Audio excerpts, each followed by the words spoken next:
right, everybody, welcome back to the 1% podcast. Again, another fucking amazing episode coming your way. I am joined by Haider. How you doing, bud? I'm very, very well, thank you. Good. Great to be on. Exciting. So obviously, the nice thing is that actually I've obviously followed you for a while, but I don't know much about you. So we're going to dive into this nicely. I guess if anyone that doesn't know you and things like that, and you jump in a taxi and he goes, "Hey, bro, what do you do? What do you do? What is it that Haider does? What is your day-to-day life?" Right. I guess it's pretty full on. I am obviously, if people know, I'm not sure. I'm an online coach. I have a young family. So I've got 3 kids. I've got a 9-year-old boy. I've got a 4-year-old daughter. She turns 5 on the 12th of February. And we've got a 5-month-old baby as well. Jesus. So yeah. And I train, I compete. I'm an IFBB Pro Men's Physique athlete, and I like to say I'm pretty dedicated to my craft and try and put a lot of time and effort into that, as well as my family. And a big balancing act, I guess it is. That's pretty much what my life is at the minute. I'm trying to do a few other bits as well at the minute, like launching stuff outside of fitness. Recently went into business with the cookie dealer. I don't know if you guys know who the cookie dealer is, but the UK cookie dealer has been distributing in Dubai now for a few weeks. So I've invested into that and trying to do a few other things. So it is pretty, I guess it's the most full on my life's ever been at the minute, with everything that's been going on and things I've been getting involved with and stuff. So it's pretty crazy at the minute. But do you know what's nice about that is, when people give you, "Oh, I don't have the time." Oh, fuck off. He does. Yeah, I mean, this is the thing. Like, me saying I'm dedicated to my craft means all of this. Do you know what I mean? It's not just training and eating and competing. Like, I am been in the fitness industry for a long time, and I love what I do, and I love the industry that I'm in. Yeah, there's obviously a lot of negatives, and there's always shit parts to everything, but no, I love to be involved. I mean, I've always been involved in fitness, and in the industry that we are in, I've always been, I guess, played a big part in anything that I can when it comes to like sponsors and people that I've been affiliated with and friends with, and I guess formed relationships with. I've always really been involved in everything, so I do love it all, man. If I ever get anybody ask me to come on a podcast, I'm always up for it. And it's nice to come on with you, knowing who you are, seeing you in the gym day to day, and then seeing this side of you as well is pretty cool. So yeah. And I think that's mate, I think that's the nice thing about, like, in a sense, fitness or any sporting community. You just get to network with people and things like that, and then relationships build from there. And that's honestly one of the reasons I asked you on, to be honest, because I'm like, I knew that you had a family, and obviously I know that, like, I think I got really sucked into your process when you were kind of, I think it was maybe a year or 2 before that you actually got your pro card and things like that, when it's just like the hunting. And I was like, everyone was like, fucking hell, this guy is just relentless. And it was that, and then you're just like, fuck, and then he's got a family, and then he's like, he's left his family for a period of time, and then he comes back, and he's like, it's just unbelievable to watch how, I don't think there is anyone out there that I know of that does that balance, like, but also does it really well. And that's the thing, like, I think with fitness, we always try and find this balance, and I'm like, there's probably like moments where you're like, you don't have it, but I think all in all, it seems like you've got a really good, like, especially with family, I think, especially when it comes into any sport, or especially kind of bodybuilding, like, it's a really selfish game, and you've made it the most unselfish game as well at the same time. I appreciate you saying that, man, because I think, like anything, if you put work into anything, you can make it work. And when, like, I'm not willing to sacrifice obviously I have to sacrifice some like meals and maybe the odd time if I'm absolutely trashed or a week out or a few days out, I can't go somewhere, but I'm not willing to sacrifice my family time and my family life and have them, I guess, at a disadvantage because I want to compete. So you put effort into what you put effort into, and usually when you put that effort into something, so things work. Nothing's perfect, obviously, you know what I mean? Like, there's always, I'm not sitting here saying that I live like a completely rosy life at home when I'm on prep and stuff. I'm human, you know. Yeah. I can still get annoyed, and I still can be a bit short sometimes, but overall, you know what I mean, it takes your effort putting into something to make something successful and something to work, you know, like. And I must actually say, is you can't do it without a decent person, a partner, a decent 50-50 person who's willing to understand and support and help you on that journey as well. You know what I mean? Like that, none of it would be possible if she didn't do that for me, Kelly, my other half.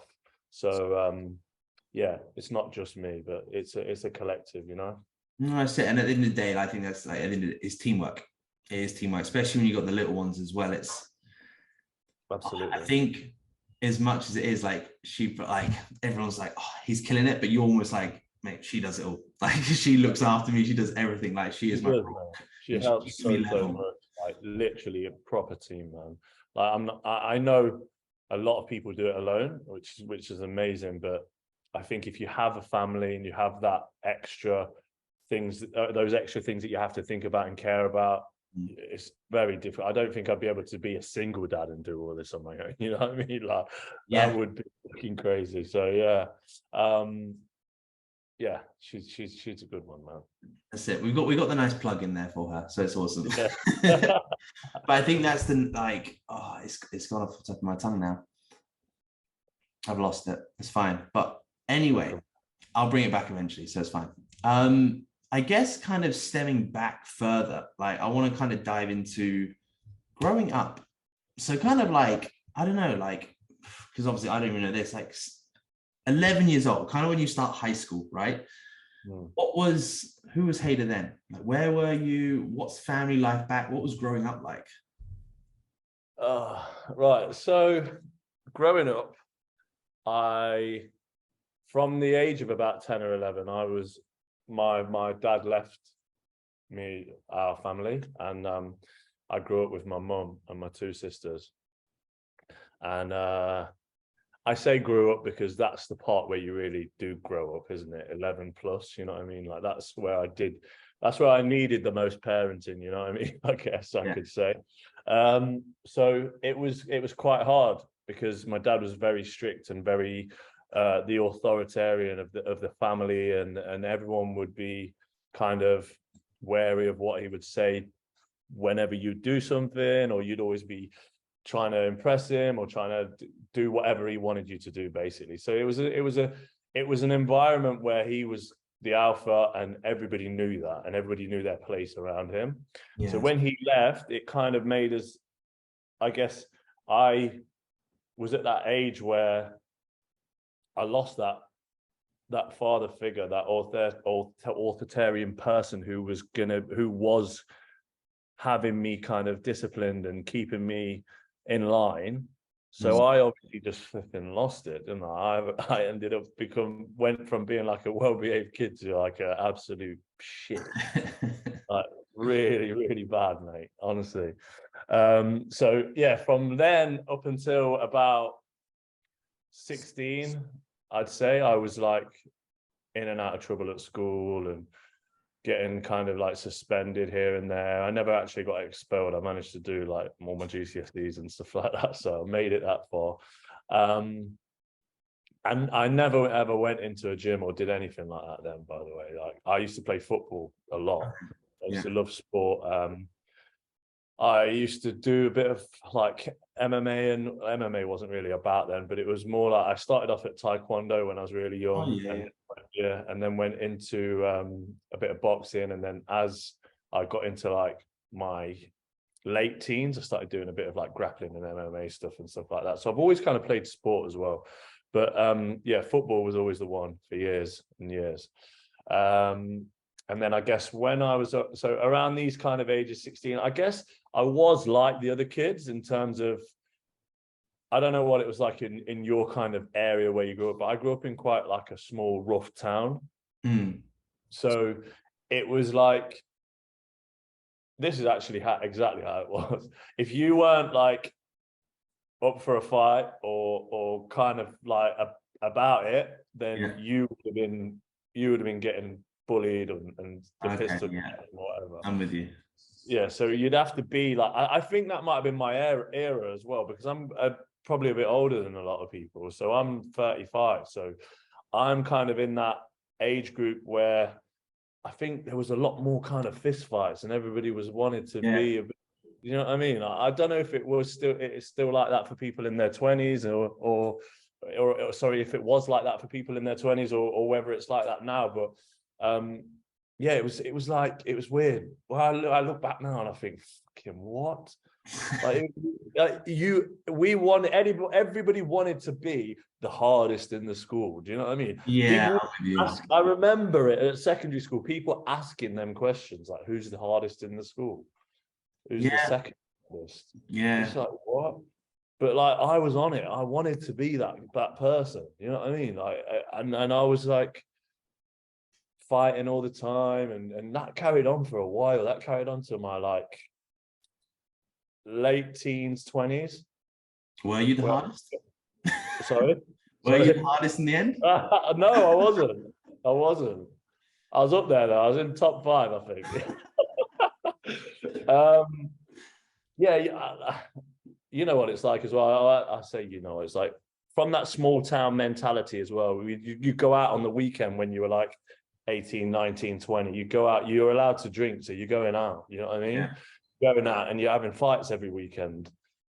I was going down a slippery path of getting in trouble and getting arrested and getting in a load of shit. Like, it was happening a lot. So by the time I'd got to my, I think I was I 19? Yeah, 19, 20. I was like getting in a bit of shit. I was like, I need to get out of here now. So my mum knew I was going to end up in prison or badly hurt by someone. Like, it was getting bad. Getting to that point. Yeah. It was going too far, kind of thing. I was like, I remember one of the like older guys, I'm talking like in his 40s, he must have been at the time, who was meant to be like the fucking hardest guy around. Yeah. I had trouble with, and I was like, yeah, this is getting a bit out of hand now. Yeah. So my mum, we've got like family friends who you call cousins, you know what I mean? They're not blood related, but they kind of are. They feel like it. So we've got friends in Caerphilly in Wales, South Wales. So there was my mate, his name was Ali. His dad was the dean of UWIC. You heard of UWIC before? Yeah, I think so. It rings a bell. University of Wales Institute, Cardiff. Yeah. They're really good for like sports and stuff like that. Yeah. So my mum had a word, and he got me in 2 weeks because I'd done I went on a foundation degree. That was it. So you do the foundation degree, then you'd start your bachelor's degree. That's it. Yeah. So he got me in 2 weeks late. It was like a rapid thing. Like, I needed to go. She called him. He said he'd sort it, and then within a few days, I was in Wales in halls. Yeah. I was on a strip landing of, I think there was 8 rooms, and there was like 6 other girls and 1 other guy and me. Yeah. But I was 2 weeks late, so I never really settled into Cardiff Uni because I'd missed all the fucking bonding and the freshers and everything. Freshers and stuff, yeah. Yeah, so I was just like, fucking shit. I was on my own all the time. It was wank. So like, I made a good friend on my course, and then I made a good friend in my halls as well. But it wasn't like ever enough. I didn't ever feel like I really enjoyed being there or fitted in. What were you studying whilst you were there? Engineering. Oh, okay. Damn. Yeah. Oh, so you're pretty strong. Yeah, I'm quite smart, mate. I got decent GCSEs without even trying. I wasn't even hardly at school. So I've Yeah. always been really smart. This is why everybody used to get frustrated and stuff, you know, because I was really clever at school. And I remember, mate, when I was young, right, when I was really young, my mum would take us out on the weekend shopping, and like if you wanted, like she'd say pick something, and I'd always pick a book and stuff like that. Like that's what I was like when I was young. Oh, I okay. used to Wow. Yeah. read all the time. Yeah. Like I wouldn't say I'm super intellectual now because I'm not in that mode of being taught every day. Do you know what I mean? But Yeah. as far as like basics go, I was always very good at everything, you know? Mm. So yeah, uni just didn't ever feel great. So I used to come home all the time. Okay. Yeah, I used to get the train back to where I lived all the time in Where Loughborough. was So home? Loughborough. Oh, yeah, mate. Yeah, Nottingham. Yeah, Midlands is a bit Yeah. rough. I'll give you that. Yeah, in between Notts and Leicester, because you were in between them both. Yeah. You'd get all the dicks from Notts coming over, all the dicks from Leicester coming over, trying to flew, and we'd be like fighting between them all. Yeah, it was mad. But no, I never really could feel like I fitted in. So I used to get the train home all the time, and it was just getting stupid. Mm. I was like, yeah, this is just not working. So I ended up transferring to Leicester de Montfort. Okay. Yeah. And then I lasted about 6 months there, and then I just sacked it off. I was like, oh, it's just fucking That was shit. when you called uni. That Yeah, I was like, was engineering's not for me. You know what I mean? I was just doing something to get away from where I was from. yeah. Do you know what I mean? It wasn't because I actually wanted to go to uni or I enjoyed that course or I had any interest in it whatsoever. I hated it. It was crap. The one thing I was never really very good at school was physics, and it was a flipping module that I had. Fuck yeah. I'm never gonna flipping get through this. Yeah. Fuck that. I I did guess. the foundation year in Cardiff, Yeah. and I got a first in that, but that was like nothing. When I started the bachelor's degree, I was like, yeah, fucking hell, this is a bit It's a serious. whole different ballgame. Especially like, mate, especially when I think it comes down to it, it's like that's why people go to uni, isn't it? A bit of escape and things like that. They pick up a relative business course and whatever it is, just to kind of. It's also that thing as well. You're never going to be really good at anything unless you really want to do it. You want to, just, I mean, I didn't fucking like it at all. I never wanted to do it, so I was never going to be great at it. And what did you go into then? Obviously, I guess you sacked it all off and things like that, and you thought, fuck it. What did you do at that point? So at that point, I went back to Loughborough, and I started thinking for a change. And I just started to like, by this time I was training. So I was hitting the gym, and because I wasn't playing for anybody football wise, and I didn't have anything else to do. And the gym. What made you get into the gym to start off with? Was that through uni? Did you kind of dabble with that when you started going to uni? What I did at uni, but I'd done it a little bit before that, because one of my best friends that I grew up with at school he was a big guy, and he was always used to train. He used to have weights at home. He was one of those kids, you know what I mean? And then he'd go to like whenever it was very rare at my school, but we got in the gym once or twice, you know what I mean? Like an actual gym that we had at school. Yeah, that's pretty good. good. And he'd be like knowing what he's doing and doing everything. And then as soon as he could get a gym membership, he was going to the gym. Yeah. And I went with him a couple of times and started like kind of liking what I was doing. So then I started training a little bit, and then I got into it more and more. And then I was like seeing my body change, and I was like, yeah, this is sick. Like, this is what I want to do. I like this. Yeah. And then all of a sudden it was like, I was just in and out of shitty jobs and just fucking about, mate, just doing what I could to make money, and not really had any real direction. And it was just like a bit of an epiphany. It was like, do what you like to do. Yeah. And I was like, train. Yeah. So then I went to Loughborough College and enrolled on a personal trainer course. Boom. And how long were you in that limbo phase for? Kind of when you dropped out of uni, doing kind of shitty jobs and things like that. So that would have been, we can say, so I'd say probably about a year. Okay, that's not too bad. It's not that bad. I don't. What were you, like early 20s by that point? Yeah, Yeah. yeah, that's correct. I remember I did my personal trainer course, I think it was 2010. Okay. Yeah. You know when someone says a date now, you're like, I fucking don't even know. I know, yeah. Yeah.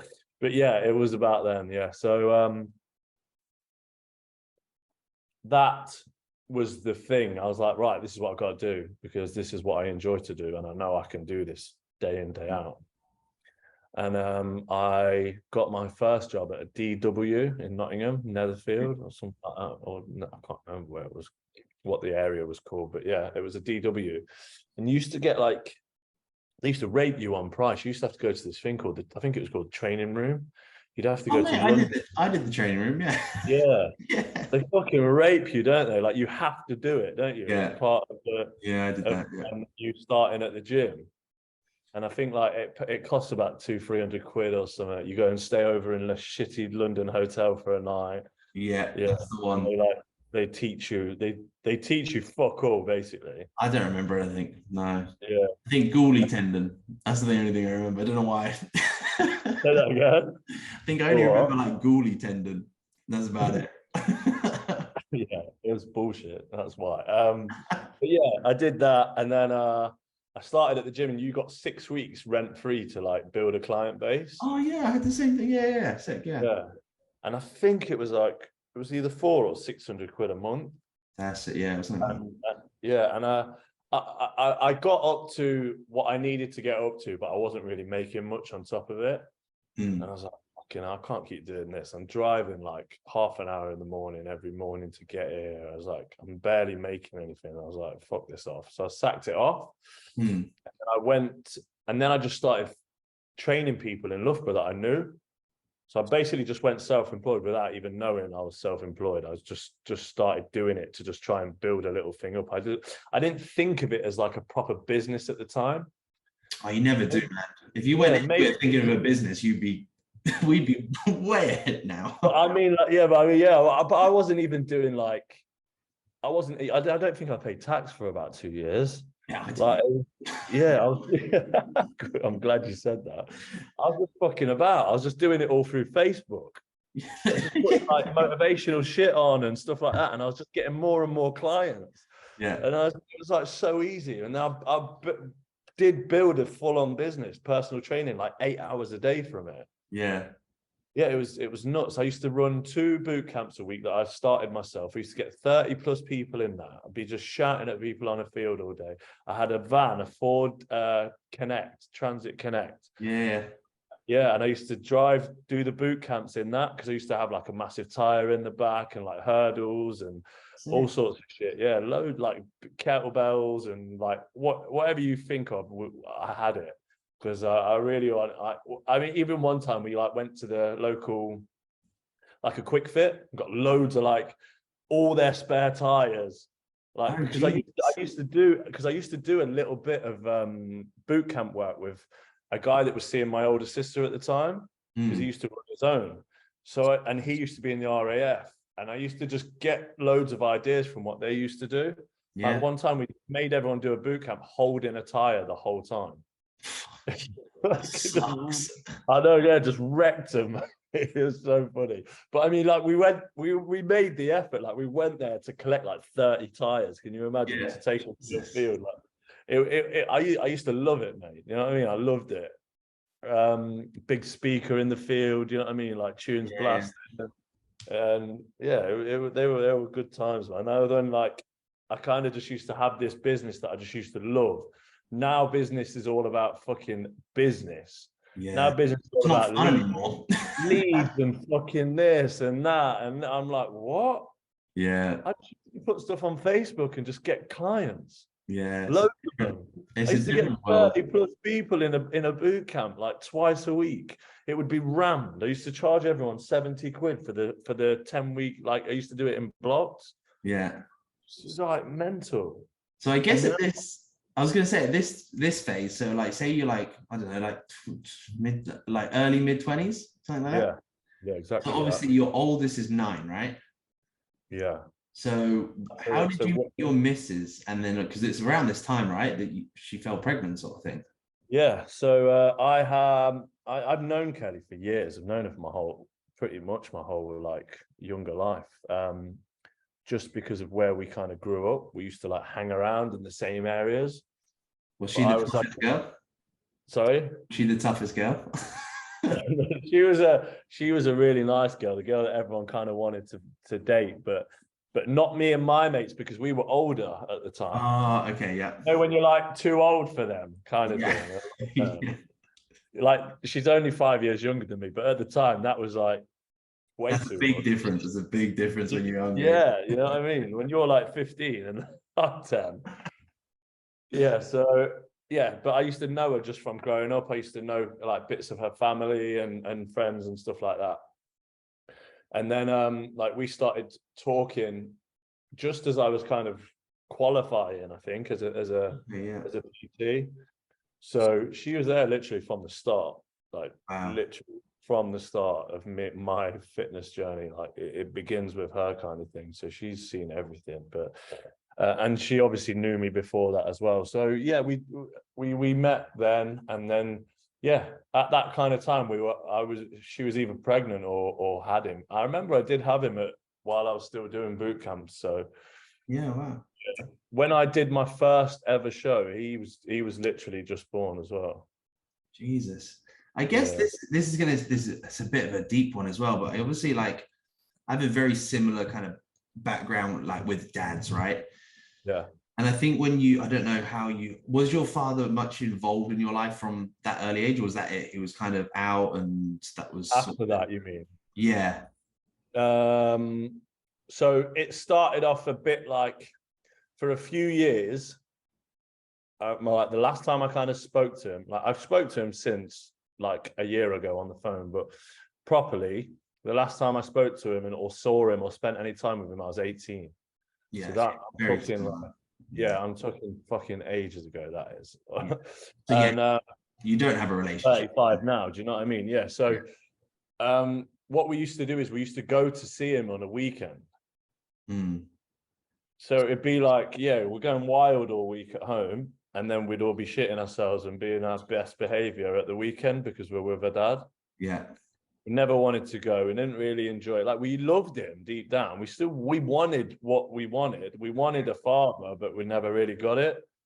Yeah, man. So just kind of being near him and being around him was enough. Like you'd put up with having to keep your mouth shut and be worrying about everything you're saying just because you want to sit close to your dad and see him smile. Yeah. Do you know what I mean? Because like they're the kind of things that make him happy, is you doing as you're told. Do you know what I mean? And just doing everything that he wants you to do or how he wants you to do.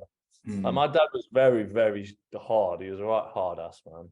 Yeah. But yeah, so we used to go and see him at the weekends up until I was about 18, and then we had a big fight, and obviously I was 18, so I wasn't having it anymore, and then that was it. That was it, yeah. No, it's interesting because I think that now, like, I think a lot of things stem from childhood, right? Massively, kind of how you're raised and things like that. Like, again, like I was the same. I was raised by my mum, my sister, sort of thing. And I think I spoke to my dad maybe a year ago on a text. Otherwise, kind of like 14 to 15, wasn't really there. So they're kind of that age where you actually need like a role model as a male. Oh yeah. And obviously it's very interesting now when you kind of go in and you're like, shit, you're a father again. So it's like I know what I need to not do. Yeah. And that makes my life, I say it makes my life easier, but I think, I don't know, if you've got a bit of a heart, then you wouldn't fucking do what he did anyway. But it makes it more apparent of what I know I don't need to do. I know how I don't want them to feel. Yeah. You know what I mean? So like I make sure I make sure they love me for me and not just because I'm their dad and they want to be around me. You know what I mean? Yeah, 100%. And it is this, at the end of the day, you know this from kids, like they don't care what they have in front of them and all this sort of stuff. They just need like love, dad, support, cuddles, things That's like that. it. Roof over They their- want that. They want, you know what? I think about it. Now we're talking about it. I'm very good at I'm not good at switching off and not thinking, but I'm very good at this is not even something that I try to do. It's something that just happens. So like, I have to say, like, I am an overthinker. If something worries me or upsets me or annoys me, I can't stop thinking about it. But when I have things happen that have happened to me in the past, like negative things or bad things, I never think about them. Like my dad never comes in my head, ever. Do you know what I mean? And I'm talking about him, and now things come up and I start thinking about, like, you know, like the things that you don't like, or the things that upset you, that things like that have happened years ago. Like, don't get me wrong, if somebody upset me like last week, I'd be thinking about it. But like the big significant things, they don't kind of come back to haunt me. I don't really ever get that. I don't ever get that feeling of like having to think about it at all. So it seems like it's easy to disconnect from those sort of things. So like, I don't really think about my dad, or if I ever think of I've got a fault, I don't ever blame it on my growing up and what happened and stuff like that, because it just doesn't cross my mind. But when we talk about things, then you're like, oh, okay, like you remember things that kind of click into place. I think I'm very similar to you in that sense. Like, it's kind of like, well, it's happened. So I don't know, like, I don't think about it, but it's like, but like you say, when you bring it up, you're like, oh, okay, like, yeah, like my dad fucking used to do this, used to do that. Yeah. That's probably the reason I am the way I am today. Yeah, exactly. But I don't dwell and spend analyzing it, sort of thing. But stuff like you say, like now, I'm like, if something pops up, I'm like, oh shit, like, do I need to do it now? Do I need to fix it? Do I need to stay up till midnight to sort this issue with work? Yeah. But like, I think those are things that I care about.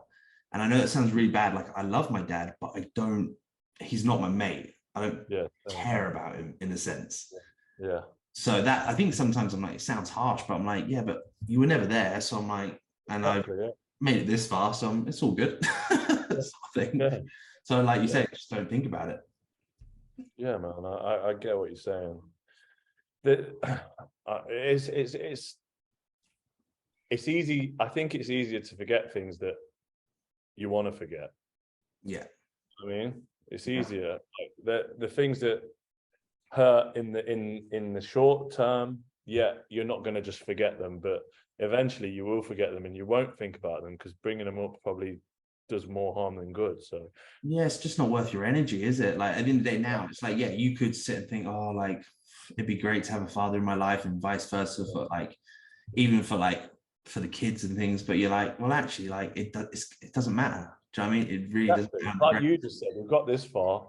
Do you know what I mean? I think we're doing all right. So yeah, we just keep plugging along. Exactly. So I guess obviously you got your eldest, who's 9 now, yeah? You said 9.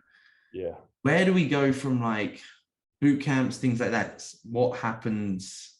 Where's the journey? Right. So I started, whilst I was doing the boot camps and stuff, obviously I was training myself. Started to look at my diet a little bit more and think about, I was always that guy, just ate what he wanted, as much as he wanted, and kind of got away with it. Never looked great. One of those. Yeah, I guess I'm not like that now, though. So that's the thing. Make the best of when you're young. Yeah, exactly. But and then I started looking at my diet, and I remember I still didn't really know what I was doing at this point. Like I never, the nutrition module that you learn at the personal training course is fucking bollocks. Do you know what I mean? Yeah. So what I remember doing is actually, no, this was before I did the personal training course. Yeah. So before I did the personal training course, I was doing some for some reason I thought I just had to cut out all the fat in my diet. Yeah. Obviously I removed that whole macronutrient, so I did drop really, really quick. I remember I'd eat like sweets and like bread. I didn't give a fuck. Like, go and order cobs from the shop and be like, yeah, just no butter on the bun, please. Oh, such an idiot. But yeah, that's what I first did. And then when I started doing that, people were telling me in the gym, oh, you look good, mate. Like you should do a competition. Yeah. And I was like, competition? What is a competition? Yeah. Literally, what are you talking about? And then they started showing me stuff, and then that was it. Kind of it went away then. And then I obviously started getting more into the industry and training and everything else. And then I started looking at competitions and seeing who was doing what and what the federations were, and because I mean, that got said to me, and I never really pursued it until this point. It's like a little trigger. It's like, oh, yeah, and then you come back to it. Yeah, exactly. Let's have a look. So I started having a look, and then one thing that kept popping up was Miami Pro. I don't even know if that's still a competition going. Yeah, man. My client did it last year. Still going strong. Oh, really? Oh, sick. Okay. Maybe not as strong as it was, but it's still good. So I was going to do that, and I remember contacting Jordan Peters because I wanted a coach. Yeah. And because he coached someone called Adam Parr. I don't know if you know Adam Parr. No. He's from Birmingham. He did one of the classes there, and I think he won. And he was a personal trainer, and he looked decent. So I spoke to him, and he was like, "Yeah, all my guys win that show and all this sort of thing." And I was like, "Okay, let's do it." So I went to see him. At the time, he was living in Essex. Yeah. And he used to train at Rip Gym, the Harlow one. Oh yeah. Yeah, so I drove down there. It took me like 4 hours. I remember I had like £600 in cash to pay him for like a 12-week prep. Yeah. And I gave it him, and we started training and talking and everything else. And then he was like, "Yeah, you don't." He's like, "Your legs aren't good enough for Miami Pro. You're not going to build them up in time to do it. So why don't you do UK BFF, men's physique?" Yeah. And I was like, "Yeah, all right then. Fuck it." So then I went for it, and I think I came second in my first show. That's all right. No, I didn't. I didn't place. I didn't place in my first show. I did. Don't know if do you know Richie O'Donnell? Yeah, I know the name. Yeah. Yeah, he won it. He ended up being my client last year. Yeah. All comes swings and roundabouts, mate. I know, yeah. But he won it. I didn't place. And then I was just fucking determined to flipping win. Like, I was like, fuck this shit. I need to win. Yeah. So I competed again, and then I came second, which I was really happy with at the time, to be honest. And then I'd qualified for the British finals. So this was 2014. Yeah. So that was in like May, I think it was. And then there was a show at Body Power the week after. Oh yeah. Body Power Expo. It was sick. I don't know if you did you go? You've got to have. Yeah, I've been to a few of them. Yeah. Yeah. So they at the time, 2000. Is that still UK BFF at that point? It was, yeah. Yeah. So what I did when I registered to do the May show that I came second in, I also registered for the weekend after, the USN Classic Body Power show. Oh, okay, yeah. It was a massive show, and everyone was like, "Oh, this one's going to be fucking really hard. Like, there's people traveling from Europe to do it." Yeah, it always is, even to this day, to be fair, because it's like a PCA show, isn't it, or something still now? Yeah. And I was just like, well, I've fucking qualified now. And I just got with my first supplement sponsor, Pharma Freak. Don't know if you remember that. Yellow. It was Yellow. Oh, yeah, maybe. Yeah. A Canadian company. Yeah, I think so. Yeah. They used to have the pre-workout Rip Freak. Oh, yeah. I'm with you. Yeah. So I got with them, and they had a full line, like protein, fucking mass gainers, everything. I was like, yeah, sick. Because I remember I actually applied as well. I sent an email out to about 10 different companies. Yeah. And I wanted a sponsor, because at the time it was everyone wanted to get sponsored then. Do you know what I mean? Like now, I don't feel like there's that much of a want for it, or people don't really value it like they did back then. I think now it's like everyone's an ambassador, everyone's this, do you know what I mean? Back then it was like, no, you're a sponsored athlete or you haven't got a sponsor. Yeah, there was no like, it was like a legit, you got kind of a basic salary as well. Yeah, no, it's not just like you get a coupon code and you just put it in. Like, yeah, exactly. Yeah. So getting that was amazing, because I hadn't done fuck all.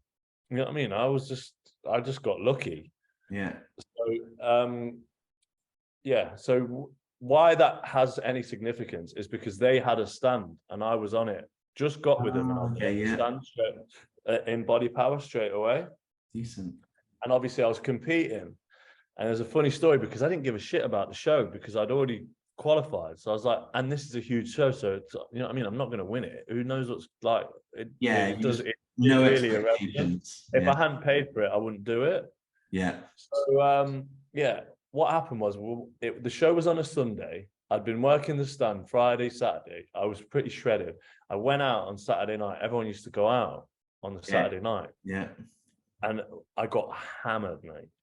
It's good. Best way to dry out, man. Yeah, I was up until 3 in the morning. We're drinking bottles. We like go all in with it, like big time. And I woke up absolutely fucking shredded. I was dry as a bone. It was mad, honestly. And I remember seeing, like, I didn't dare tell Jordan. Yeah. Obviously, like, what the fuck? Do you know what I mean? So, like, I'm seeing Scott Francis, and I was like, what do you think I should do? Do you know Scott Francis? Francis Dyer? Yeah. Yeah. I don't know, but yeah, I know of him, yeah. Yeah. So I saw him. I was like, mate, what do you think I should do? I'm competing at this time. He's like, let me have a look at you. So I just showed him, and he was like, fucking hell. And I remember him saying, don't do anything. Just get some Skittles, some Haribo, and when you're backstage, just nail a few and pump up. Yeah. All right, cool. Sounds easy. I was hanging, mate. You know what I mean? I was in such a weird mood. And then I did exactly as he said. And I ended up fucking winning the whole thing. Fuck. Like, it was mate, the trophy I've got, right? It is huge. It's like it's the Arnie, like a oh yeah, sport bicep like that, twisting to the side, and it's literally to the size of my waist, and it weighs so much. I haven't even been able to bring it over here. Jesus. It was a huge show, man. It was crazy.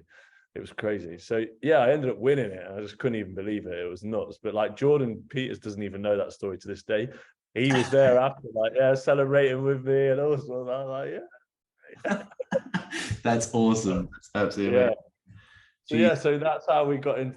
That's what happened with competing, and we were just kind of went on from there. Like, I did a few shows with the UK BFF. I ended up placing 4th at that British finals that year.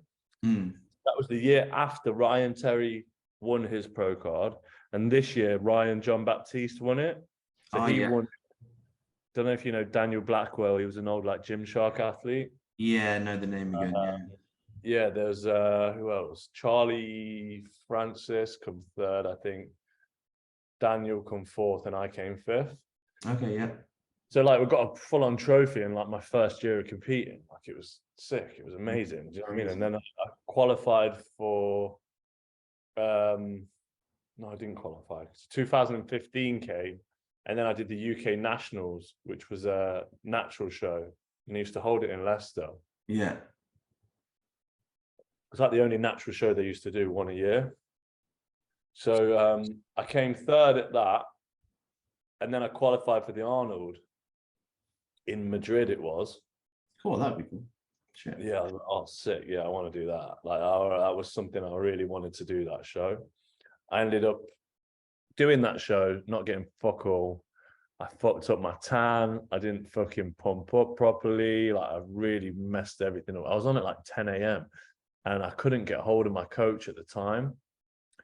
And I didn't know what to do. And I couldn't speak to anybody properly. Like, it was like, yeah, hardly anyone really even spoke English properly. It was like really horribly bad. It was horribly bad, mate. Everyone was just fucking, like, hectic. It was crazy. And I was still an amateur. I was still new to it. Didn't get the glaze on or anything. I just looked like shit. I was so upset. I was so fucking upset because I really wanted to fucking do that show, like, and actually be happy with what I did. And I remember it fucking gutted me so bad. I think it's interesting, isn't it? Like, when you go into, like, shows almost with, like, obviously it's very different, the older and the wiser you get with competing and things like that. Yeah. But it's so funny. The shows you just go in there with and you just chill, you enjoy, you know, expectations, fucking pop some Skittles and Haribo, whatever it is. Sometimes but you can literally, like, now, like, you probably go into shows and you obviously you've peaked so many times and things like that. Yeah. But sometimes when you just go in and just think, fuck it, like just that release of stress and things like that. But it is just to have that kick, especially at something you really want, especially when you're really loving it now, like you're really sport that phase. Literally, yeah, just getting into it. And I was thinking I could be good at this. You know what I mean? I'm doing well. Like I really wanted to carry on. I wanted that to continue.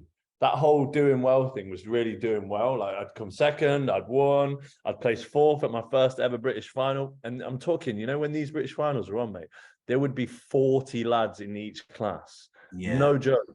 It was mental, mate. It's nothing like that or how it is now. No. Honestly, it was, I can show you pictures. It is crazy. Damn. Like crazy. Yeah, so like if you got a pro card back then, you were fucking sick, or something was fucking wrong. To be fair, it shows it, doesn't it? Like the top lad, even like again, like for you, like that top 5 then, you're like, they're the top 5 now. It's nuts, man. It's nuts. Yeah, it was mental. So like placing at that British final was huge. And then obviously I carried on and got the 3rd at the Nationals against 2 other fucking superb athletes as well. And I thought I'm gonna do well in Madrid. I thought I've done well in these shows. I'm gonna do well there, and I just fucking bombed so hard that I couldn't blame it on anyone, because it was just like I wasn't myself. I wasn't as good as I had been on stage. So and you don't get that opportunity. You can't just go there again. You've got to qualify. Yeah. Wait a whole year and then hope you get it. Yeah, that's the thing. So I was gonna say, at this time, are you still like PTing and things like that, like through this competitive? I remember, mate, sometimes I used to PT and I'd be absolutely fucked. Yeah. Just sitting down, like having the understanding clients that I had at the time, be like, oh yeah, just don't worry, just sit down, mate. Yeah, sit down. You're just like waiting for that next meal. Yeah. Yeah. Mate, I remember as well, I was drinking fucking coconut oil in black coffee as well. Cool. Those days. Jesus fucking hell. I just used to follow the plan. That was something that at the time Jordan was heavily into, like high fat diets, MCTs and stuff like that. Yeah. So like, I remember those. Yeah, it's crazy, mate. You're just looking and there's flashbacks and just like, yeah, literally, mate. It went from the coffee to like eating quinoa and shit like that. Like, why the fuck was I eating quinoa? Did you know what though? Like, but that's real experience when you've done fucking everything and you've done the weirdest concoction of honestly, everything you could think of. I remember going through the whole stage of making like protein, like desserts and products and shit, trying to like tell yourself things taste nice. Like when you do like this egg white pancakes, you're like, oh, this tastes like pancake. You're like, no, it fucking doesn't. I know, isn't it? Fucking hell, mate. So I guess from there, like, wait, so this was like 2014, 15. Yeah. And then obviously I'm guessing kind of next couple of years you were on the circuit still. Did you ever take much time out to kind of progress that? Because I know a lot of people kind of like, they don't really people don't really take like 2 years out now. No, never. I never have. So I went from competing, starting at like 2014, and then I did 2015, then I did 2016, and then like, I hate to say this, but it is the truth. The federation started to like dislike me a little bit. Like I was actually looking through pictures last night of a show I did in 2016, and the winner was behind me, and I looked like strides ahead of him. I was fucking, in 2016 was one of my best looks. Like I was really good, and I got like 3rd call out. And I remember getting off stage and saying to Helen Panther, I was like, am I too big? And she just started laughing at me.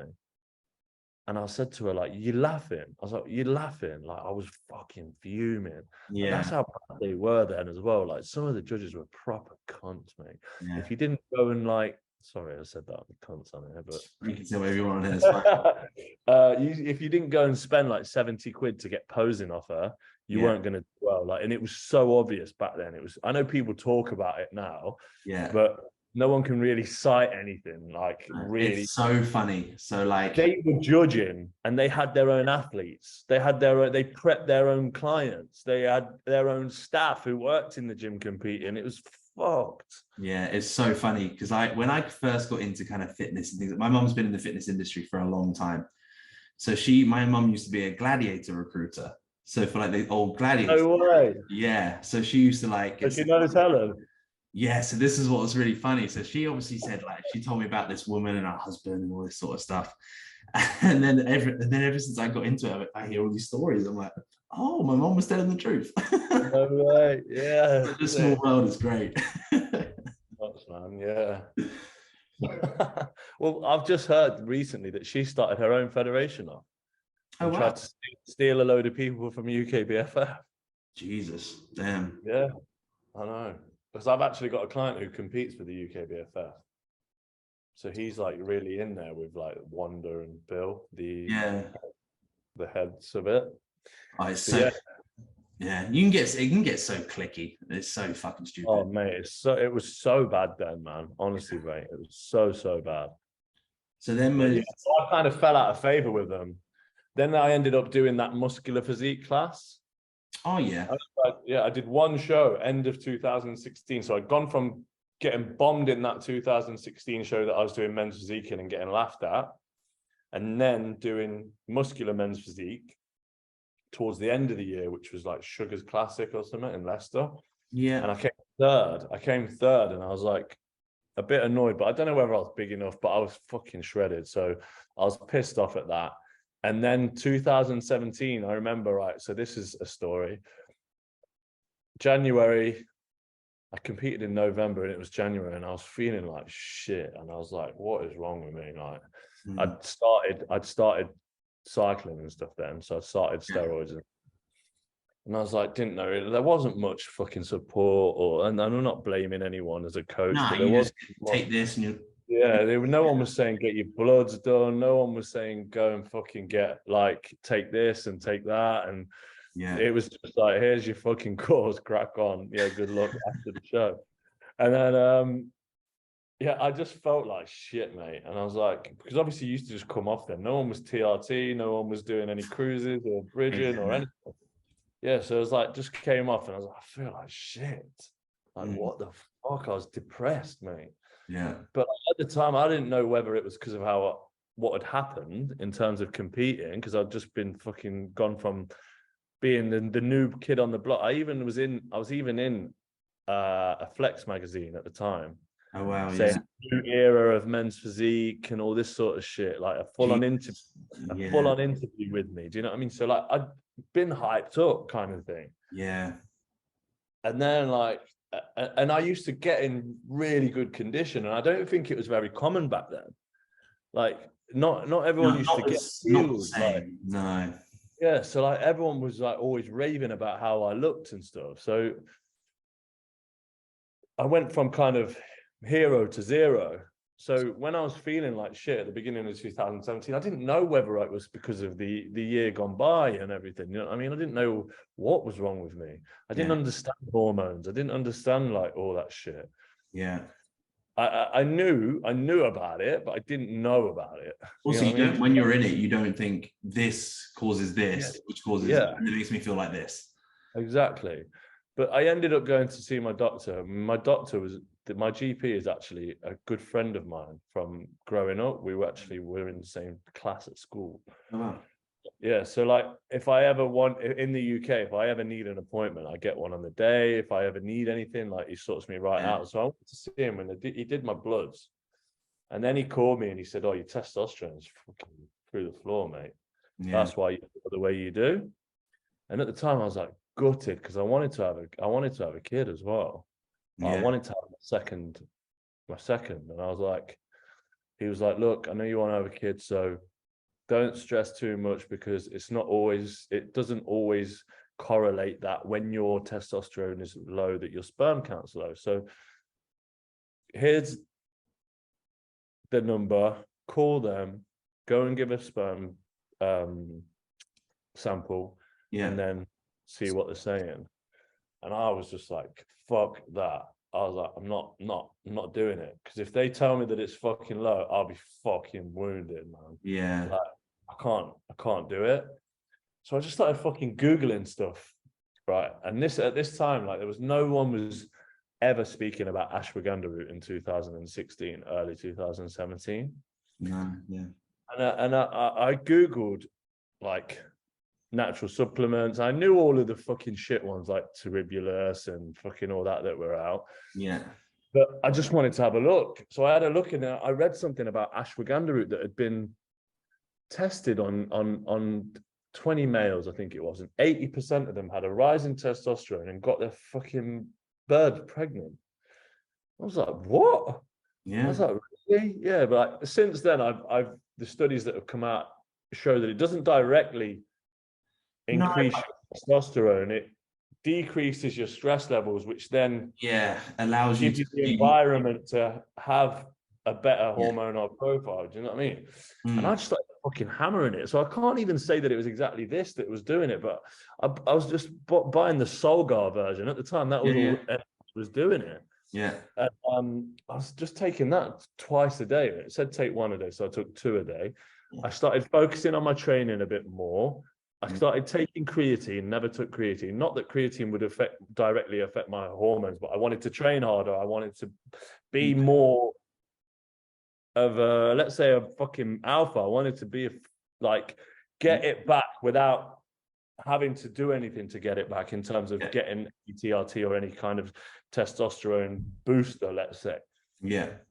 I focused on my diet, like I really did bump my fats right up and everything else, and started feeling good. Started really, and ended up getting my miss pregnant, and we got my daughter, Farah. So she was born in February 2018. Damn, man.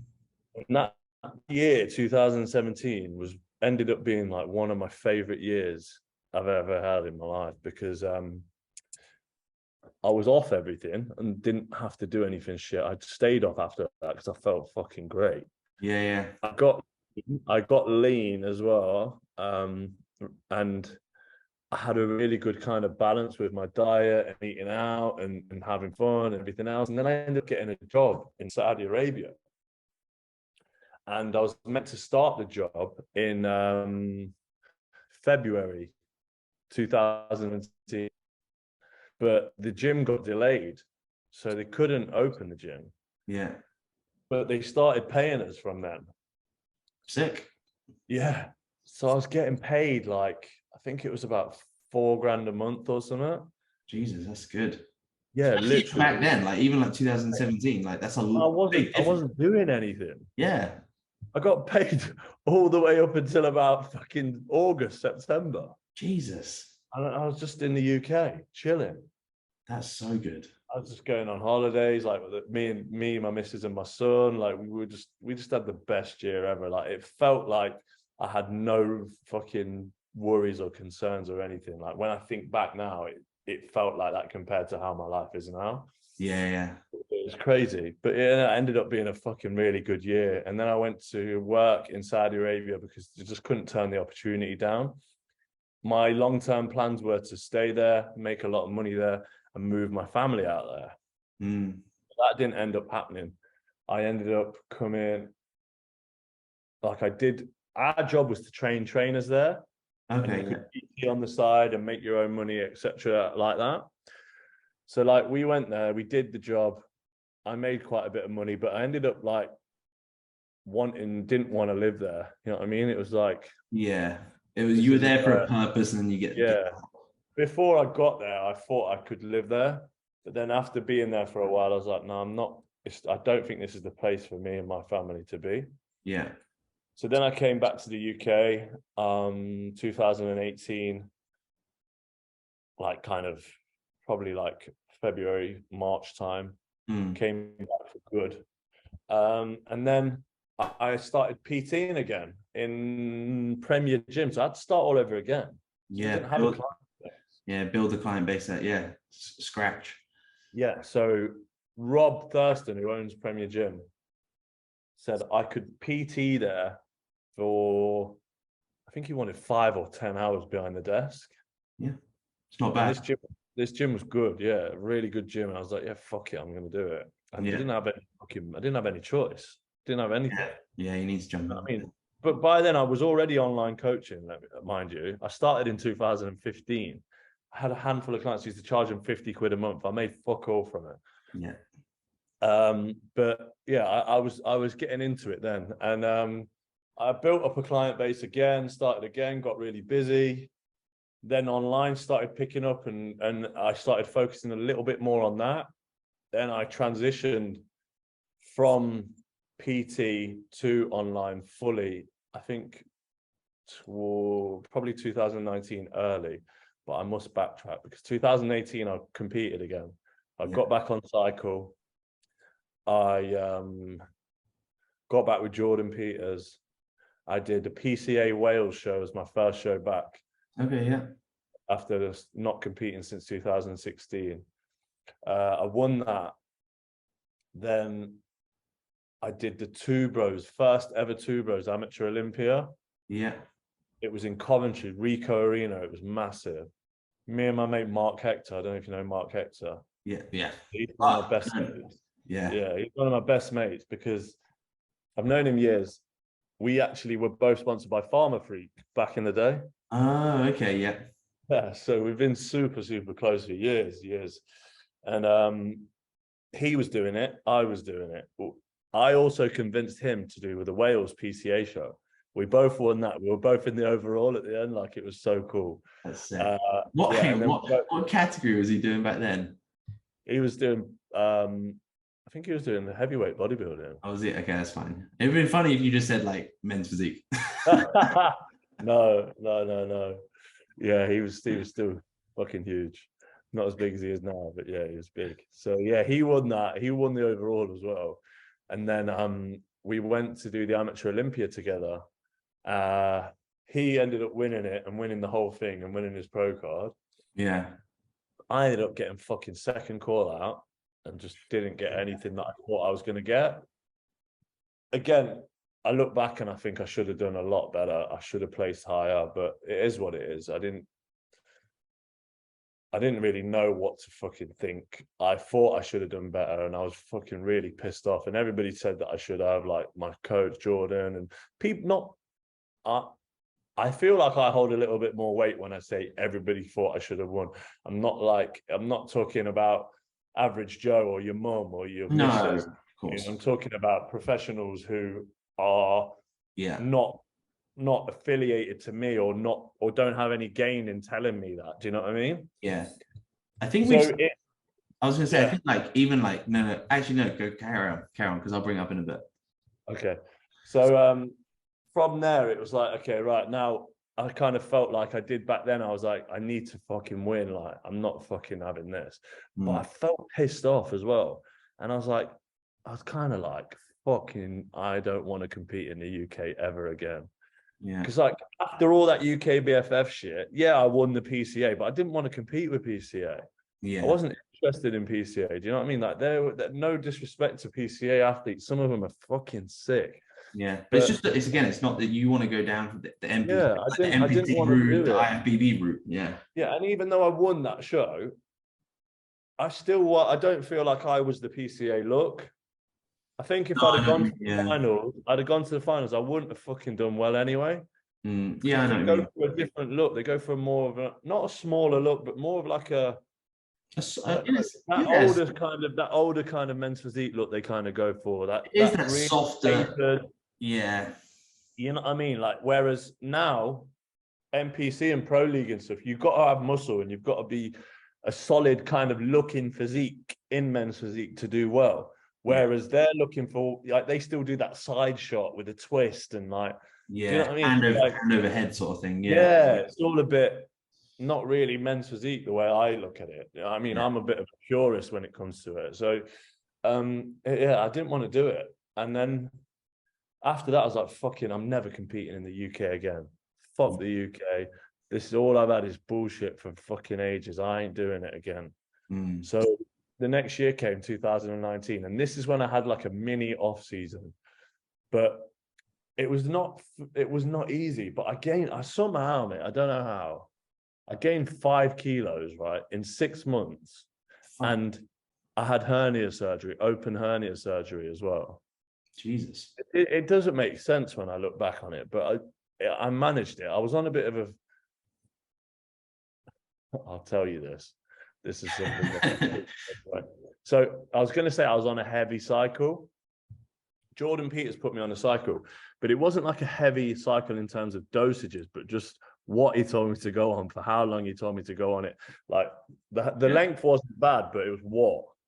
Oh, so like, I was on Test, Tren, and Anavar. Yeah.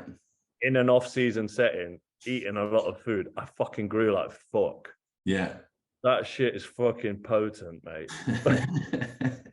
Right. Don't do that at home, anybody listening. And I wouldn't have done it if I'd have known a little bit more about that blood work side of things and everything else. You know what I mean? Yeah, blood work was around then. It wasn't that long ago, but I mean, I am one of those clients, right, who just kind of does what he's told. I mean, I would be if I know it's probably not that fucking good for me. I'm like, well, I pay this guy for a reason. I respect this guy. He knows more than me. I'm gonna fucking do it, and I want to win. I think that's the thing when you have not healthy. I'm not here to promote it or paint a picture that's not accurate. Yeah. But so I did it. You know what I mean? I take it on the chin. It was my job to do it. Luckily, touch wood, I've always pretty much had decent bloods and everything else. So it didn't give me any kind of issues at the time. I don't know what it's done in the what it might do in 20 years, but that's but sometimes it's like, I know it sounds really bad. But like, I get a bit different for you because potentially you're looking at it from like, yeah, you got kids, right? A bit different. Yeah. But I just think the reason that you got to the position you are, and the reason like you have the life that you have and that you love is because of these decisions.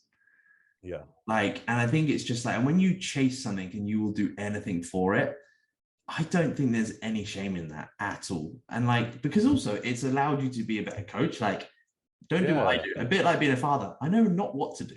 Exactly. And it's the same as being a coach. You'd be like, this really did work, but actually don't do it. Like, and you know, okay, cool. I can take ideas from it and implement it and things like that. Like it, but also vice versa. Sometimes I'm like, if a client turns around and be like, I fucking want this in the next year, I'll be like, all right, like it will. Well, yeah, mate. I mean, like, I had to do it last year, and it really didn't sit well with me because I didn't want to do it. But what can you do? At the end of the day, these guys are adults, and they're not babies. You know what I mean? Especially the guy I'm talking about. Yeah. He didn't want to do a health phase after his off season. Just wanted to start prep, and he was going to do it with or without me. That's the thing. So at least you might as well try and be. I just thought, let me try and control the dosages. Let me try and ensure that he's heavily supplementing with all the relevant health supplements. Yeah, you know, and it's. I think then it's like it's better under your eye than someone else's eye, where you just come in, you're like, all right, cool, like let's do this. Where they probably wouldn't tell them what they'd be doing. Yeah, exactly. So but that's a good 5 months for you, though. Hey, honestly, it was fucking wild.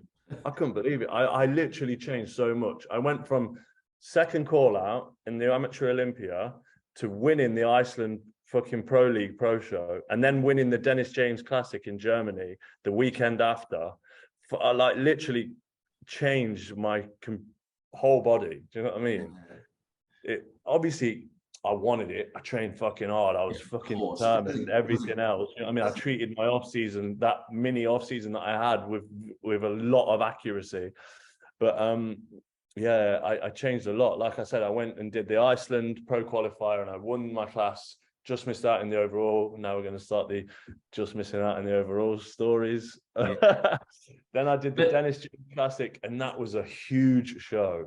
And I'm talking, you fucking Big Ramy was guest posing, mate. It was huge. Yeah. The amount of people in the crowd, it was wild, mate. I was like, this is madness. Sick. The amount of people in my class, and then to win was just like, and I got a proper thick gold medal. Like it It's like one you get in the Olympics or something. It's like, yeah, that's cool. it's so sick. And yeah, I won that. And then I was like, fucking hell, this is what I'm talking about. I felt like I'd got fucking vengeance. Like, finally, after all these fucking years, I am where I think I can be. Yeah. Like, I'm winning these fucking shows where there's flipping stacks of lads flying in from everywhere. Like, UKBFF really made me feel shit. Like, I didn't feel like I was good enough when I did previous to that. Yeah. And then doing that amateur Olympia, like I said, I was fucking bitter. I was like, fuck England. Like, you know what I mean? I'm going to try elsewhere. But then when you are in them situations, you're thinking to yourself, if I go abroad and I'm still not fucking where I want to be with anybody who knows me or anybody that I can't blame this on anyone. Yeah. If I don't do well here, then fucking hell, maybe I am shit. Yeah. I think it brings it on really nicely, because I think obviously that I think that's probably when I got involved into kind of your life and things like that. It's probably just after that sort of phase. Yeah. But do you know what? Like, it's so important. I think there's probably a lot of people out there who knows, but you're the only person I know that's probably been punched down the most. But do you know what I mean? But also, but it's taking it every time. Like, yeah, like I think you said it in some stuff as well, like heartbroken, fucking tears. And when you've given up, sacrificed time with your family, you've got 2 little ones at this stage, and you're like, fuck, like, what am I doing? Like, questioning everything, questioning the sport, questioning like your career, everything. Yeah. But do you know what, man? It's that typical thing. Like, every time you just get back up. Every time. Every time. Like, I don't have that quit in me. Like, I actually made a reel about this the other day with Michael. What kind of keeps me going, and whether people will agree with this or not, it's not the only thing, but one of the things that keeps me going is my self-pride. Like, I'm not willing to give up. Like, I'm not willing. Like, I feel like I'm not me if I do. God, yeah. You know what I mean? Like, I stand by this. I stand by this. Like, if I say I'm going to do something, I will do it. Yeah. You know what I mean? Like, and that goes for everything. It's just part of that's how I live my life. Do you know what I mean? So I wanted to fucking do it, and I wanted to win, and I told myself, like, I'm gonna fucking do it. I have to do this. Like, every time I was getting knocked back, there was always that little bit of a self-belief in me to keep me going. And then obviously when I started placing better and actually getting really close, I was like, fucking hell, man, you can't stop now. Do you know what I mean? Like, there's no way you can stop. Yeah. So yeah, it kind of went like that. But like, even though I say that now, on the same hand, every single show I ever do, I am never confident I'm going to be in that top 5 or top 6. Because I just remember those days of when I was confident and I didn't get fuck all, and I was at the flipping in the 3rd call out, even though I shouldn't have been there, whatever. Like, I know it can happen. Yeah. So don't ever think it won't, because it might. No, 100%. I think that's the nice thing. Like, maybe this is a thing that's like, maybe it's about when you kind of run your own business, you're self-employed, or anyone that's kind of does any sport or done any sport out there. When it's good, it's kind of like you don't want to celebrate it. Yeah. Like, oh, I know shit's going to be around the corner. Yeah. It's horrible because it kind of taints it sometimes, right? It does, and it takes away from the victory sometimes. Because like, it does, man. Even when you get to, like, don't get me wrong, like when you won your pro card and things like that, you'll celebrate for 48 hours. Yeah. And you're like, well, let's fucking go again. But I'm like, it took you fucking how many years to get there? Celebrate for a little bit longer. Even me though, like you start.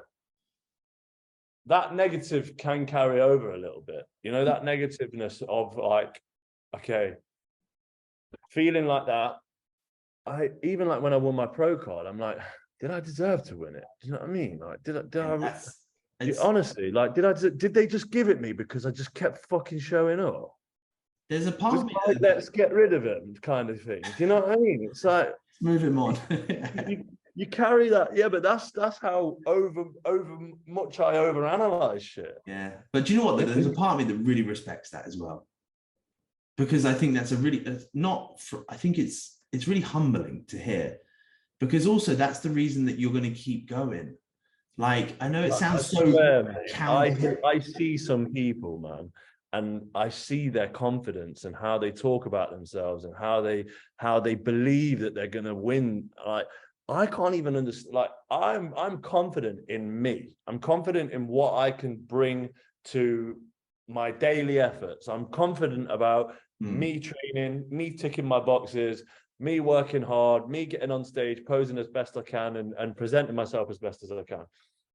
What I'm not confident about is whether these 6 people think I'm better than everyone else. Yeah. How can you be? So when I see these people, they're like, yeah, I'm going to win. I'm going to beat him. I'm going to do this. I'm going to You do. don't know And what I hear it a lot. And I'm like, how do you say that out loud? you don't know what Like, Deborah thinks about you. Like, exactly. But no, seriously, man, it's just I love it. I don't get me wrong, I fucking love it. I'm like, I wish I was like that. Maybe I'd come across better on stage. Maybe I'd present myself better. Maybe that confidence would flow to the point that it would make the judges look at me and want me to win, you know? yeah, Like I I think, see it and I'm like, fucking, that's so sick. Like, how can they yeah, think like that? That's amazing. That's such a good quality to have. I think it's almost like, it sounds really like I'm in love with you, but it's almost like an attractive characteristic that you have inner confidence, but it's kind of like ah, it's again, I'm it's just really realistic, I feel like. yeah, That's but how you don't express it. Like, you believe in yourself and you believe that, like, you believe that you believe that you can, but you yeah. don't express it. And I think that's that typical thing. It's like you'll just walk the walk, you'll show up and you'll get it done, and Yeah. you'll just stay quiet. And it's a really nice characteristic to have,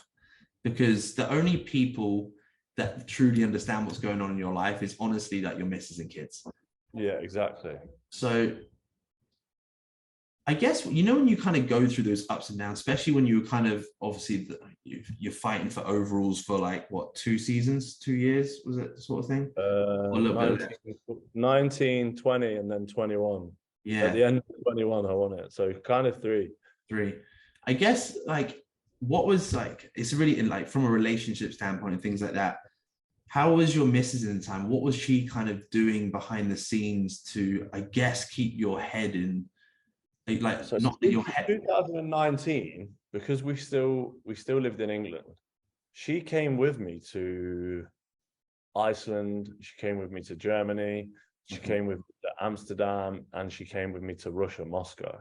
Wow. She was with me. Like, we didn't take the kids to them because they were just like quick weekend trips. Yeah. So the kids would stay with either my mum or her mum, and we'd just go and we'd have this little thing together. It'd be like, she'd be there, my biggest fan, my biggest supporter, like helping me with everything.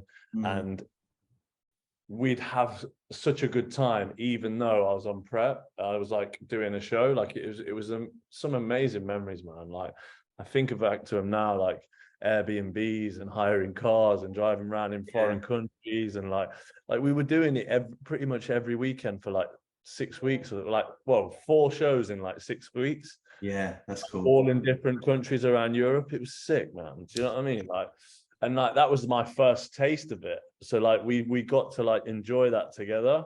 Mm. But I remember on the fourth last show in Moscow, I was fucked, mate. I just, like, the night before, I'd scolded my leg really bad. Not this time. I don't know. I put it on my actual. I did it last year actually, but I did it again in 2019. Yeah. So I had a really and I was fucked. It was the end. It was the 4th show, and I won the first 2. I came 4th in Amsterdam, and I was like, fucking hell, I don't know what's going to happen here, but I didn't want to do it. The night before the show, I was like, I don't want to do this. I started crying for no reason. And she just like fucking got me around and made me flipping believe and made me like do it. And I ended up coming 3rd in a really, really hard show. And I was just happy. Like, I remember after it, we went for sushi like in Moscow, and we ended up like staying out till about 3 a.m. Like, it was snowing. It was so sick. Cool. But like, she always really helped me. Like in 2020, was it 22? Yeah. So 21, when I won my pro card, that was like hard run of shows. I did like 6 shows. Yeah. And yeah, I was placing in them all, but I was getting really fucking down because I was alone. And I was like, Kelly, like, what I am I remember doing? you saying this actually on your story. Yeah, Yeah. yeah. I was like, what am I doing here? I was like, I should be at home. Like, what the Yeah, I fuck? remember you doing. Yeah, I I remember was that. like, I'm chasing this fucking pro card. Like, who's to say I'm even gonna fucking get it? Like, what? I've been trying and trying, and I'm coming so close. But what if I don't ever get it? I was like, I think I'm gonna come home. Like, there's no point. And she's just like, listen. I was like, she was like, you need to listen to me. I was like, what? She was like, you are out there chasing your fucking dreams. She's like, hardly anybody has the fucking balls to do that, but you do. So fucking carry on doing it and make sure you flipping get the job done. I was like, fucking hell. Yeah. That's fucking, I wasn't expecting to hear that at all. Especially when it comes to someone that close to you as well. And you're like, ooh. And then when they say it with that determination in their voice, and you're like, fucking hell. Yeah. Yeah. You're like, fucking, I better flip and get up and get something done. Jesus, yeah. But that was really cool, man. That was really nice to have. And that really did help me a lot because I was having a really bad time then. I didn't want to be in the UK at all. So I was just alone all the time. And I'm used to having flipping kids running around and flipping a pretty hectic house 24/7. So when you go from that to having very somber, quiet nights, it's pretty good. It's nice for a night or two, but then after that, it's like it's lonely as shit. Man, get me home. Yeah, man, that's crazy. Yeah. Where were we? Yeah, 2019. So I did the Dennis James Classic, won that, and that was such a huge show, and that really made me feel like, right, okay, yeah, I belong now. I'm on the fucking track now because Iceland was a really quiet one. Yeah. So I still had that doubt of I only did that because it was quiet. Do you know what I mean? I needed that Germany show for confirmation. So yeah, won that, missed out in the overall. Then I went to Amsterdam, and I thought I was going to do a lot better than what I did, but I came 4th, which was a bit disappointing, man, because I had all my mates came as well. Like Richie O'Donnell came, Liam Macker came, Zach Fotheringham came, Dave Langsdale came, Kelly flew out on the slide, didn't tell me, and came out like the night before the show. And that was a bit of a shitter because I didn't get what I wanted to have in front of them. You know what I mean? I never thought I was ever going to like win a show. I never went into it thinking that, but I wanted to at least get something a bit better than that after all them coming. Yeah. But again, it's a great memory, man. Like I remember afterwards, like in Amsterdam with everyone, it was fucking it was class. Yeah. That's what it's all about, man. It's just about building those memories, like you say, just those weekend trips away with your missus and things like that. Exactly. And just enjoy, especially when you've got kids running around at that point. It's like this is like a date weekend almost. And exactly that. And you're like, all I have to do is just get on stage and then we can chill tomorrow. Then we can go and have a sick meal, like we can enjoy ourselves and we can really like let off some steam after probably a hectic couple of weeks or whatever. So yeah. And when did you guys decide to pack up and move? So 2020 was obviously a shit year for everybody in England. And I'm not one to conform to the rules, let's say. So like when the first lockdown came, I'm not sure if you've heard of Shreds Fitness. Yeah. Shred. Yeah. So it's a sick gym. Yeah. One of my best friends owns it. Yeah. So we were going to the gym every day. Like there wasn't a day that we didn't go to the gym. I remember I used to like set up my fucking home bench and stuff in the back garden, take a picture of it, put it on Instagram story. And then go to Shreds. Yeah. So like we were training and I was like kind of actually 2020 was fucking I'd signed up to do the Ben Weider show in March. Oh wow. Okay. We got put in lockdown 6 days out. Yeah. 6 days out, mate. I was fucking peeled. after doing those shows in the end of the year, Yeah. I'd pretty much back into prep by January, February time. Jesus. Yeah, so I was fucking diced, mate. And I thought I was going to win that show. You know what I mean? I thought, because I created a lot of hype. Because there wasn't, not that many people were traveling abroad to do these shows at the time. Yeah. In 2019, people would just wait for the shows in England, you know? Yeah. Yeah, created a bit of a hype. So I thought, I might do well here. And then it obviously got cancelled and I was in lockdown. I was like, what? So I was like rebounding. Yeah. Well, everyone else was just not many people had prepped or anything. Do you know what I mean? So I was on a rebound. I was training, eating, like feeling, you know, that fucking post show few weeks. Yeah, it was fucking sick. Like, I was so grateful to have a gym. But like, yeah, I ended up getting pretty heavy that year. Just, I think a lot of people did, didn't they? Like, yeah, I started being really positive. I was doing like IGTVs in my back garden for people, like free workouts, because I fell for it all at the beginning.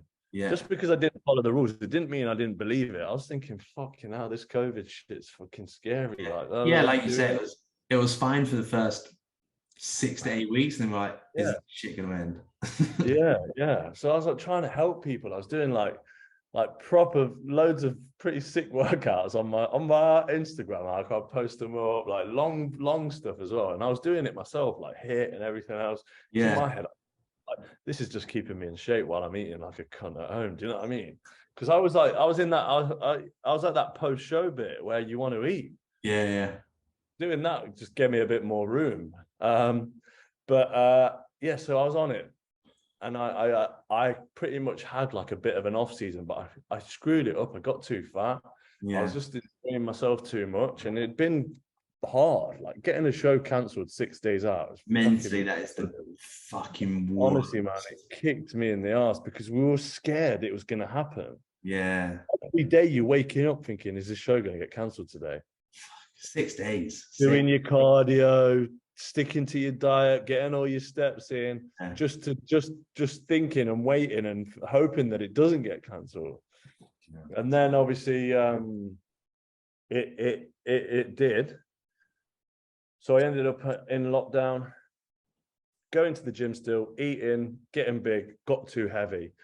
2020, Ian, one bro from the Two Bros shows, fucking managed to get flipping 2 shows on, didn't he? He got the British final on, and then he got the Ben Weider on. They were like a week or 2 apart. So I did the British final and I won my class, missed out on the overall to Tyler Smith. Big Tyler. Then I did the Ben Weider, won my class again. I thought I was fucking gonna win that one. And I swear I should have won it.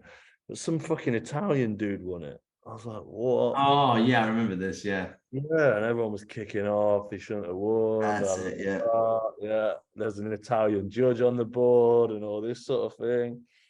I was like, fuck's sake. Then I went to Spain, managed to get on a flight to Spain to do the NPC European Emilio's show. Because that was one of the only shows that was running as well. And he managed to get over and all sorts. Yeah, and me and Mark did that as well. But obviously I was an amateur, he was a pro. That was his pro debut. I came 3rd there in a really, really hard class. And I was kind of happy with it.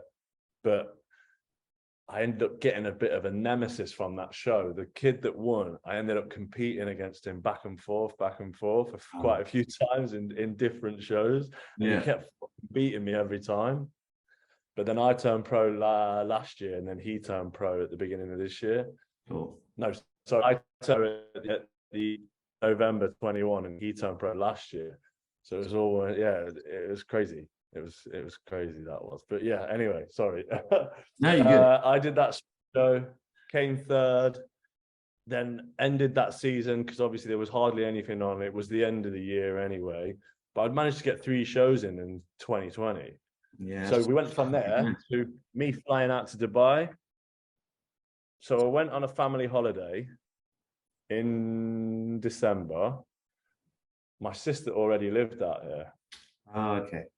So when the family went back like I'm a guy that goes to the gym on holiday, doesn't matter when. I was going to Banu, so I was training, I was doing my thing, coming out, it's like, fucking hell, man, this is fucking way better than England. England's fucked right now. And obviously I at the time I'd made a little bit of a push for my coaching. So I wanted to be on social media. I wanted to be active. I didn't want to keep hiding in my mate's fucking gym, pretending I wasn't. I wanted to produce some content that wasn't flipping burpees in my back garden. Do you know what I mean? So it's like, I'm going to stay here. I was like, right, Kelly, I'm going to stay here for a little bit. You lot can go home. I need to stay here to try and like further my career a little bit and keep this moving, because since I've been here, I'm getting more clients. And she saw that. She was like, oh yeah, okay, I understand. Like, cool. So I stayed with my sister for like 2 weeks. I ended up doing a fucking YouTube video with Larry Wheels. I got a videographer and started doing a few videos myself, like for my own YouTube. I was just I ended up I nabbed that fucking Low Calories sponsored me at the time as well. Cool. Yeah. I networked like crazy and just really got some good shit together in 2 weeks. Yeah. Then I came back to the UK and I was like, coming back for Christmas. We had Christmas. Then I was just like, we've got to fucking move. Yeah. And Kelly was just like, no, we're having a bit of a like back and forth about it. My mum was there at the time, sat there, and she was like, I think you're right. I think you should. And I was like, see? I was like, come on. She's on my side. I was like, let's go on holiday. Let's go away again. And let's just see what it's like. Yeah. So we booked a 2-week holiday. We flew, I think it was like January the 4th. Yeah. And then we just never came back.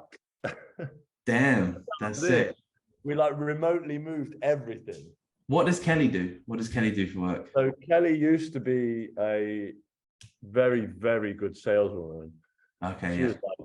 She was like worked at Vauxhall for a bit, and she was like fucking top saleswoman of the mate, car sales is brutal, so you got to be good to hold your ground there. She's so good, mate. And then she worked for my cousin selling phone accessories and like electrical goods. So she had her own like customers and everything else, and like everyone who she works for just wants her to work for them forever. Like, he's even asking now, like, can you work remotely? Come on, can you help? And all this sort of shit.